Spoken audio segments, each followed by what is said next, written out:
Hi, everyone. Welcome to the Awaken into Love podcast and YouTube video. I'm so happy to be here today with Jillian. Jillian is our Awaken into Love coach, and she is someone that I'm so honored to be interviewing today. We're going to be doing a really important, I feel, podcast and YouTube episode all on the hard truths about ROCD coming from an Awaken into Love coach.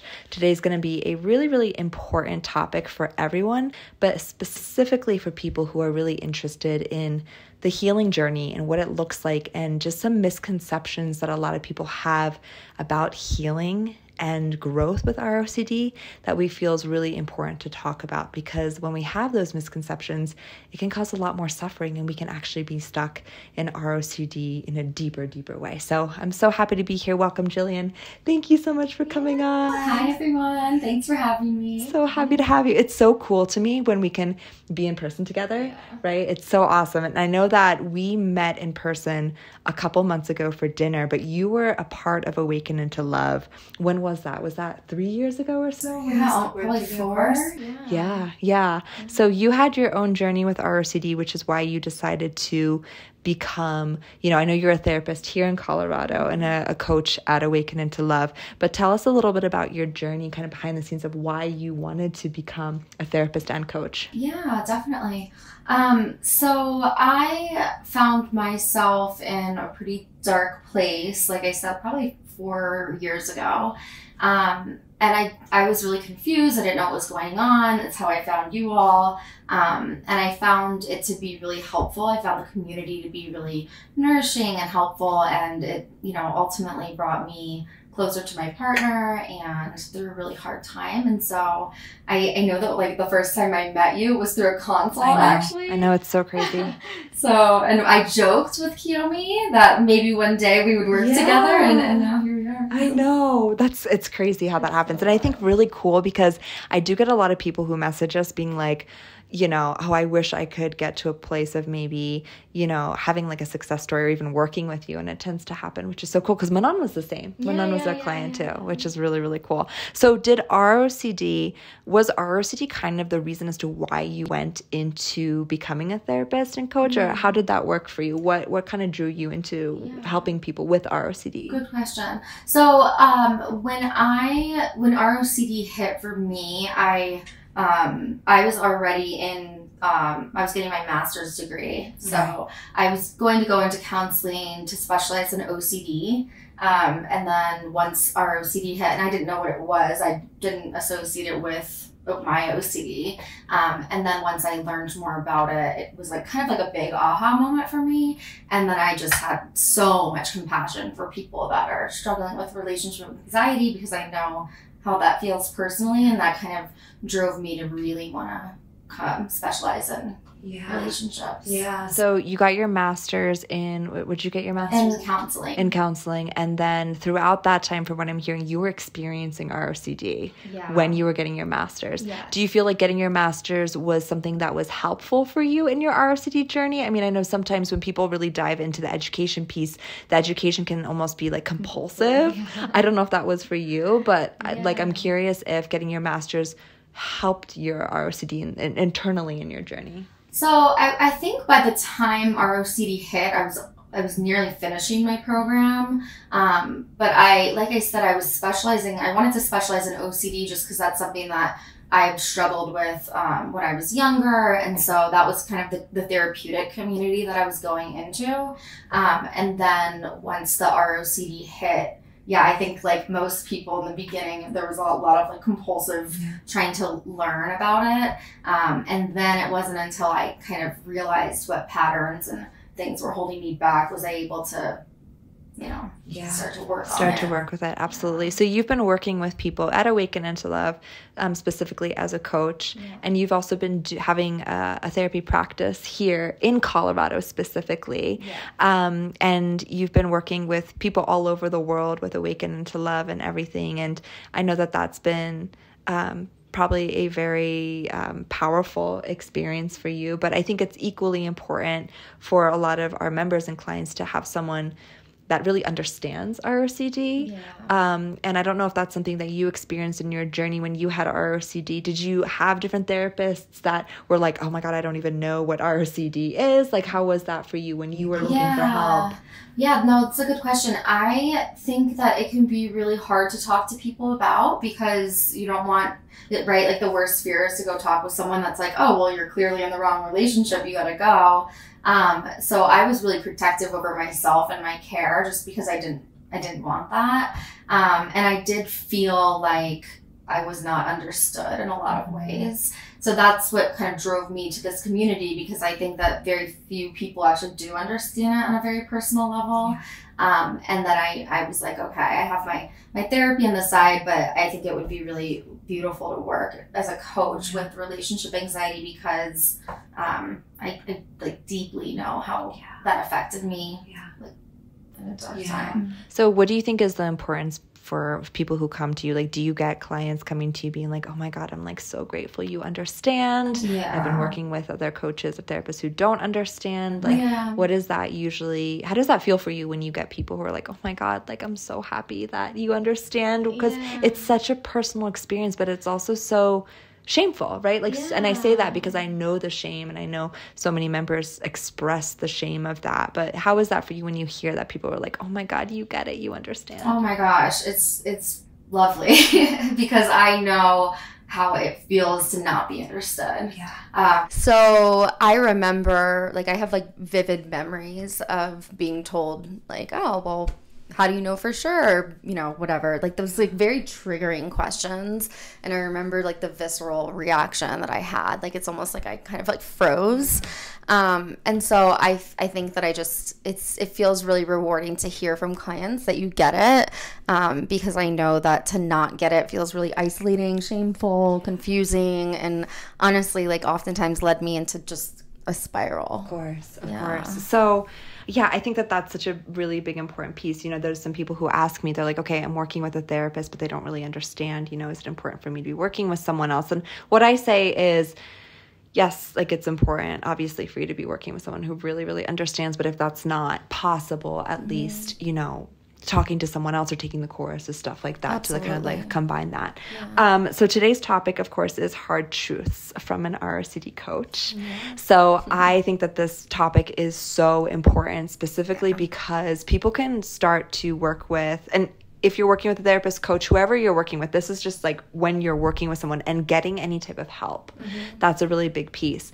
But what I've come to see, even within myself and then other clients too, is that people can come and work with you or get help, and they can have a lot of misconceptions that actually can heighten their ROCD, right? And I think one big one that you and I were talking about earlier was almost this idea of people coming to you and expecting to be saved or fixed. So maybe you can talk a little bit about that and what you see with that. Absolutely, yeah. So I think part of relationship anxiety really is, for many people, not everyone, it is kind of this need to be saved from their partner, like kind of this projection. And then I feel sometimes that even comes like at the coach, like save me, fix me. So I think that that's one that I see often. But I usually have a conversation with clients, like, what does healing mean to you? Just so we can kind of work through what they're looking for and make sure that they have clear expectations on what I can provide to them. And really, like, I think the big thing is that you save yourself. Like it really is about kind of like the internal journey, and I think that can be really empowering once you learn that like you don't need to be saved, A, and B, like this comes from within, and everything kind of outside support is there to guide me and walk with me, but not to save me. I love that you said also, like, I feel like this happens in the beginning, especially because I used to do coaching all the time with people. And what I recognize too is like in the beginning, there's like this projection, like save me, coach. And also I love that you said save me, partner, because it's that external reaching that happens. It's like, please, someone else save me instead of, me doing it myself. And I think that what a big part of healing and this awakening is the coaching program going from, oh my God, that grasping saved me, to someone toward kind of the middle and the end being like, oh my God, I get to do that. Yeah. Like, I think that that's really rewarding from what I saw when I was coaching clients, where people would be like, you know, wait, I can reach that within. Yes. Like, I got the tools now. And would you feel like that's something that you teach clients on how to do, to like become what they're looking for? Yeah. You know, I think that with ROCD, it's always how to find the perfect partner. Yeah. But for so much of what we teach at Awaken into Love, it's how can we be what we're looking for? Mm-hmm. Yeah, definitely. So I think that, you know, working with clients, everyone's different, and so I try to tailor what people are looking for depending on the person. But yeah, ultimately, a lot of resistance is what I see with clients. So there's a lot of talk about the difference between resisting an emotional experience versus accepting it, which can feel really uncomfortable. And I think that that's kind of something that we have to learn how to do slowly, because it can feel really scary. And oftentimes when people come to me, they have no idea how to do that. And then I think also just anxiety can feel really confusing for people, you know, like how do I know what to listen to and what not to listen to? So there's a lot of talk with clients around skills of learning like what your values are and learning what your patterns are, what patterns really don't support and empower you and which ones do. So I think people come from like a really disempowered state in the beginning, and I think slowly learn how to be with themselves and to be gentle, to kind of strip away some of that shame and see themselves as the empowered individual that they are, and not someone that like needs to be saved. Yeah. I love that so much. What are some kind of tell signs of someone that is looking to be saved? Like when they come to you, you're like, okay, this is someone that has this misconception that I'm going to be the one saving them. Like, do they say something specific? Like how will someone who's listening be able to kind of know? Yeah. I think sometimes it's like an energetic feeling, like this, like, you know, like tell me or something. Yeah. Like fill me up with all the knowledge. So I think that's one. Trying to think, like telltale signs. It's definitely an energy thing, like you're talking about. And it's almost, would you say like maybe the reassurance might be a big part of it in terms of the saving? Yeah, and I think that's where like the questions and like that kind of energy is around reassurance for sure. Like tell me that I'm going to be okay. Tell me that this is like the right thing. Tell me that this is relationship anxiety. Okay. You know, like how do I know for sure? I think that's like a big one. And also just, I think, and I very often ask people, like, what does healing mean to you? What is this? What are you looking? Like, if we could fast forward 6 months or however long, like, what do you hope to be feeling and looking like? Mm-hmm. So I think that can be based off of how people answer that. Sometimes people kind of pause and are like, oh, actually, like, I'm looking to be saved, right? So I think sometimes, like, people get to it on their own of, like, I'm looking for you to fix me. Yeah. And then others are like, oh, actually, I'm looking for, like, skills, and I'm looking to come closer to myself, my partnership, and things like that. I'm looking to feel better, you know, and learn how to do that. So what would you say to people who are like, oh, that really resonates with me, who are listening right now? What would you say to them to help their process of going into coaching like a little bit easier? Like if someone's like, oh my God, that is me, like I do want to get saved, like what are some tips you would give to them if they were coming to work with you? Oh yeah. So like how would I work with them? Like in terms of like the thought that they might have that they're like, wow, that is me, I do want to get saved. Like what are some things that I could do to make it easier for me to maybe not feel like I need to be saved, if that makes sense? Yeah, so definitely I would say like learning. I think one of the most empowering pieces for myself and for my clients has been learning what like doesn't work, you know, like learning and like our patterns, like what patterns have put me in a position to feel this like grasp to be saved. And everyone's patterns are different and similar. You know, it's obviously something that I see like there's a commonality in the community. I think that's why we all love each other so deeply. Really understand each other. Yeah. But yeah, I think like I said, like understanding the patterns, understanding even what resistance feels like in my body, and how to recognize like when I am in a space of like this impulsive need to fix. I think, like I was saying, like value. I think like values can be a really triggering word for people. absolutely was for me. But what I like to talk to clients about is like, think of your value of mental health and well-being. Like, is what you like what you want to do right now, like, is that aligned with your long-term goal of well-being? Like, let's like take all of these other things out and just say, like, if I want to get this answer right now, like, do I think that's aligned with my long-term like health? And like, usually people can at least be very clear that it's not. When they apply it in that way. Yes, absolutely. That's such a great way to reframe it, especially because values, the topic of it is so triggering.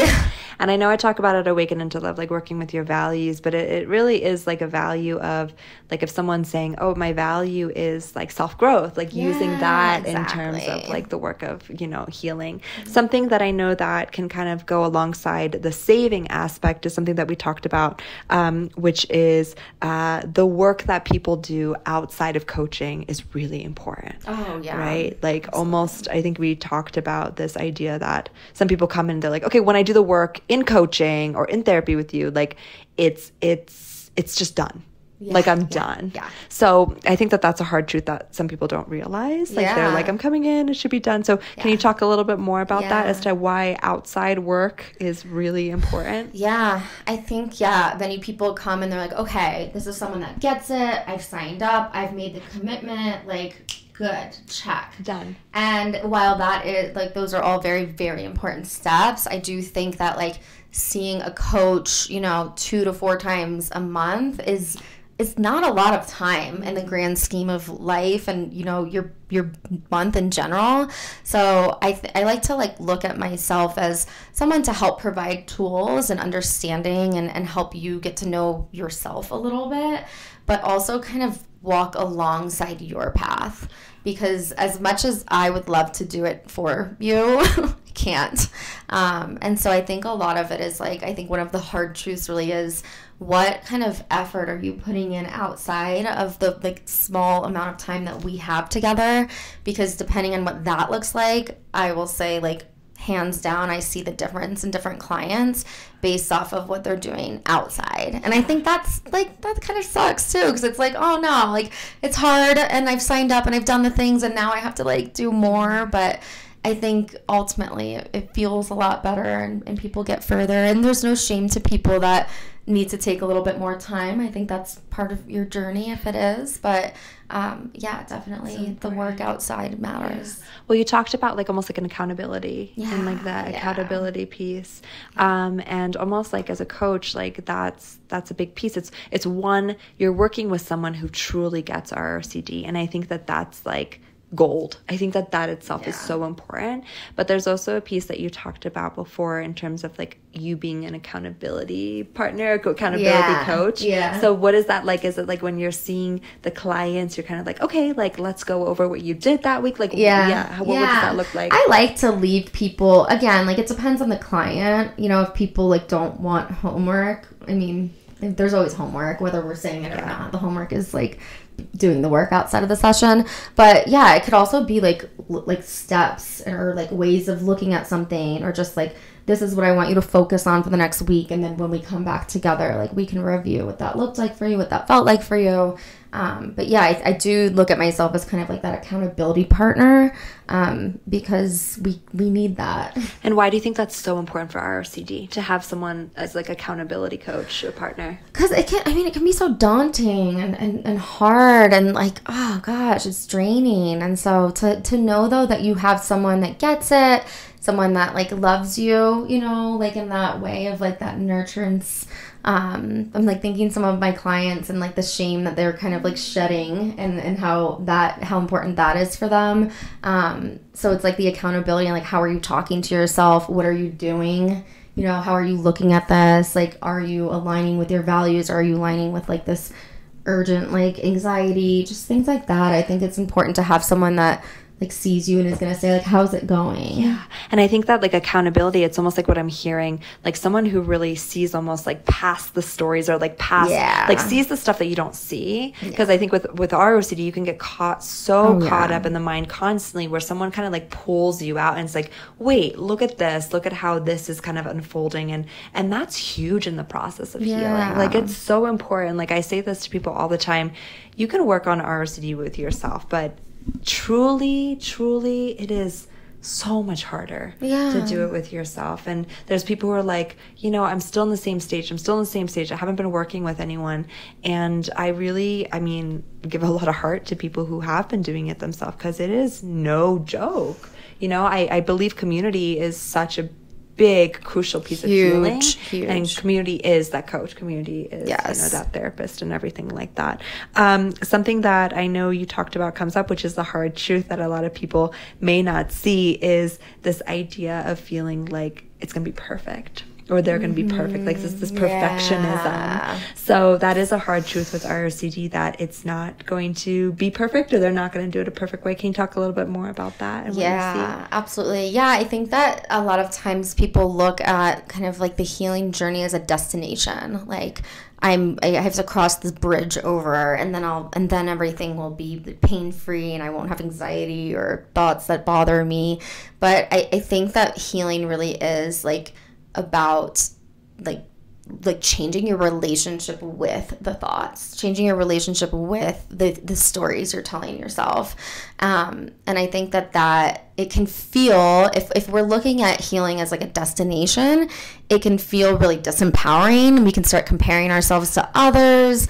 And the reality of it is, like, we are all very different. We all have different stories. I mean, we have similarities, of course, and like, because we're part of this community, like, we get each other in so many ways. But ultimately, to compare your journey to someone else's is so disempowering, and it can oftentimes just leave people feeling like they're not doing it right, which then can become even more like part of that story of like, I have to do this the right way because it has to look like this person, when in reality it's like, no, how am I like looking at this? How am I affected by this coming at me? Like, can I like hold like gentle compassion for this? And can I be curious about it? And can I hold space for myself versus like, oh, I have to fix it. It has to look exactly like this friend of mine that, it looks like. Of course. It's almost like this urgency too. And that goes into like, save me, this like sense of like, take this away from me, or like, let me be fully fixed by this, or let me be in this state of completely healed. And I know before we did the podcast, we talked about this idea of what does it mean to have freedom from ROCD, and this idea of when we're in ROCD, it feels like we're like prisoners. Like, it feels like we're like in chains and we have no choice. And my definition of breaking free is really having empowerment over it, having ability to live life and to not feel like you're in chains and have no choice and to be enslaved by it. And I think that that's a really big piece that kind of goes into the perfection part of like, so much comparison happens, right? Like with healing, it's like, well, this person said this, and the inspirational stories can be inspiring, but they can also, I think sometimes for some people, feel defeating. Of like, oh, I'm still not there yet. Why aren't I there yet? There must be something wrong with me. Versus like they could have made so much progress already. Oh yeah, absolutely. I think sometimes my clients, like, I'll be like, slow down and like, let's look at how this was for you a few months ago. Like, do you think that you're relating to it differently? And they're like, oh wow, like, yeah, like, I think sometimes that people don't even realize the progress that they're making. But yeah, definitely, I think like freedom is not to not have pain in life. Like, we're human. It's just impossible.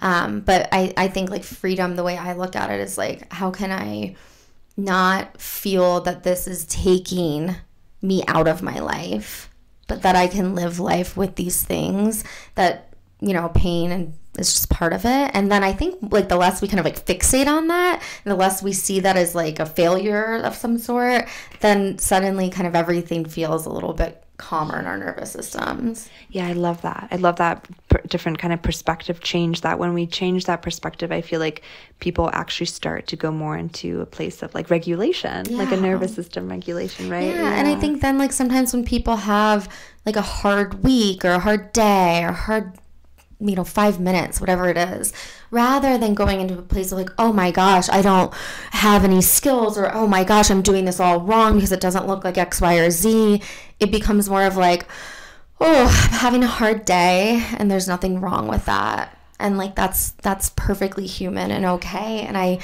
get right back on like the road, You know, it's almost there's some pit stops. Like a detour. Yeah. Yeah. It's just like, of course, sometimes we have to stop for gas. Yeah. Yeah. Like, it's just part of the ride. I think what's really cool about kind of this journey of healing is that once we kind of put our feet in, even if it's like 1 foot in, 1 foot out, we start to become surprised by the different ways that we change. You know, I think people come into coaching, and see if this resonates with you, but people come in and they're like, okay, my goal is to break free from ROCD and feel in love with my partner and never have these doubts. And I think that people can go through this kind of humbling experience that we talked about with kind of the hard truths that your coach isn't going to fix you, right? You're not going to have that immediate fix that people are looking for. You're going to need an accountability partner, and that it's not going to be perfect. But I think that the other part that kind of comes along is people tend to kind of start to be surprisingly, pleasantly surprised in some way, where they're like, wait, you know, I am actually starting to enjoy life more.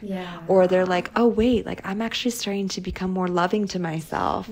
Or they're like, wow, I was able to get through a trigger when it could have debilitated me for like a month. Like, I think people tend to focus so much on like the end result, no ROCD, but there tends to be almost like even better circumstances, if that makes sense. Like, it even becomes more rewarding, I think, versus kind of letting go of, okay, if I let go of needing to find freedom from ROCD, I can start to see all of these gems that have come from, you know, the progress of healing. And I think those are like the deeper gems, right? Like anything that like fixes you quickly is not usually something that's like reasonable or gonna last.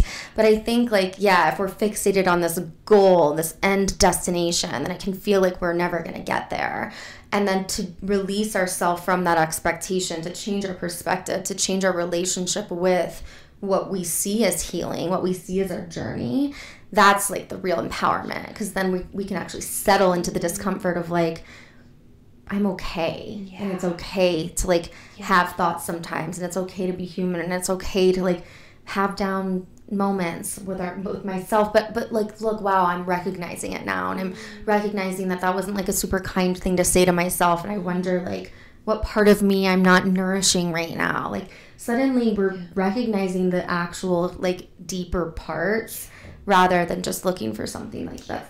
Like a quick fix that's like not going to be rewarding anyway or really make a change. Do you notice that the people who are able to kind of go into those moments of self-love and self-compassion, those moments of regulation, have you noticed that turn onto their partnership where they're able to have more of a safety within the partnership? What have you noticed with that? Yeah, how has it affected their relationships? Yeah, well, I think that like, again, like what we were saying earlier is like, once you learn that you don't need to be saved, and once like you start to like be curious about what's coming up for you and be loving towards that and recognize any parts that are shameful and hold space for them, like suddenly the world feels less harsh. Like everything feels like a little bit softer because we're not obsessively searching for like something to be gone. So it's like more of this like gentle release, and I think it like slowly kind of like blends into the relationship. Yeah, it's like a rippling effect. Too. Yeah, it's like a rippling effect where it's like